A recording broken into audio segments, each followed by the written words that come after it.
નમસ્કાર મિત્રો, હું છું શ્રદ્ધા ઝા। આજે મારે તમારી સાથે એક વાત શેર કરવી છે। મિત્રો, દર શ્રાવણ માસમાં મને એવા મેસેજીસ મળે છે કે ભગવાન શિવજીને જે દૂધ ચડાવતા હો તો નહીં ચડાવો, એ દૂધ બચાવો ને પેલા ગરીબ નિર્ધન બાળકોને દાનમાં આપો। આવા મેસેજીસ તમને પણ મળતા હશે। જોકે જનરલી આપણા બધા તહેવારોમાં આવા મેસેજીસ સ્પ્રેડ થાય છે કે દિવાળીમાં ફટાકડા નહીં ફોડો, ઉત્તરાયણમાં પતંગો નહીં ચગાવો, હોળીમાં રંગો નહીં ખરીદો। આ બધા પૈસા બચાવીને પેલા ગરીબ નિર્ધન બાળકોને દાનમાં આપો। જે પણ આવા મેસેજીસ કરે છે એમને મારો એક પ્રશ્ન છે કે તમને આ વિચાર માત્ર તહેવારોમાં જ આવે છે? 12 મહિના નથી આવતા?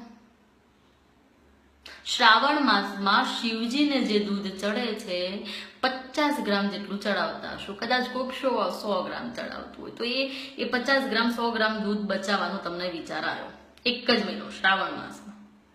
તમે દરરોજ દૂધ પીવો છો, હું દરરોજ દૂધ પીવું છું, આપણે સૌ દરરોજ દૂધ પીએ છીએ, તો કેમ આપણને દરરોજ દૂધ બચાવીને પેલા ગરીબ બાળકને આપવાનો વિચાર નથી આવતો?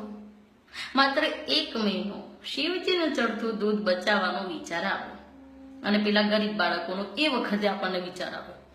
બાકી જ્યારે આપણે દરરોજ પીએ છીએ ત્યારે આપણને આવા કોઈ જ સરસ દયાદાનના વિચાર આવતા નથી। તહેવારોના પૈસા બચાવો, દિવાળી, હોળી, નવરાત્રી, આ તે બધા તહેવારોના પૈસા બચાવો અને ગરીબ બાળકોને દાનમાં આપો। શું કામ ભાઈ?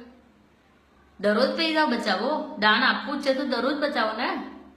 દરરોજ તમારા ખોટા ખર્ચા બંધ કરો, વ્યસન છોડો તમારું, દારૂ, ગુટખા, સિગરેટ, માંસ, મટન, મચ્છી આ બધું જો ખાતા હો તો એ બધું છોડો, એના પૈસા બચાવીને દાન આપો। 2 ફાયદા થશે એનાથી। એક તો દાનનું પુણ્ય મળશે ને બીજું તમારું સ્વાસ્થ્ય સારું રહેશે।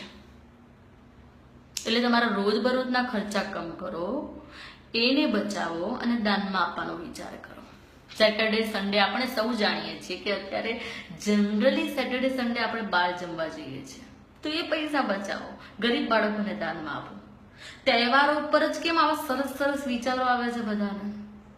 એટલે જે મહાનુભાવોને અત્યંત લાગણી ઉદ્ભવતી હોય ને એ લોકોને મારી નમ્ર વિનંતી છે કે મહેરબાની કરીને આવા બધા વિચારો તમારા પૂરતા સીમિત રાખો। એટલે છે ને, મહેરબાની કરીને તમારો વ્યવહાર બદલો, અમારો ધર્મ અને અમારા તહેવારો બદલવાનો પ્રયત્ન નહીં કરો। ઓમ નમઃ શિવાય।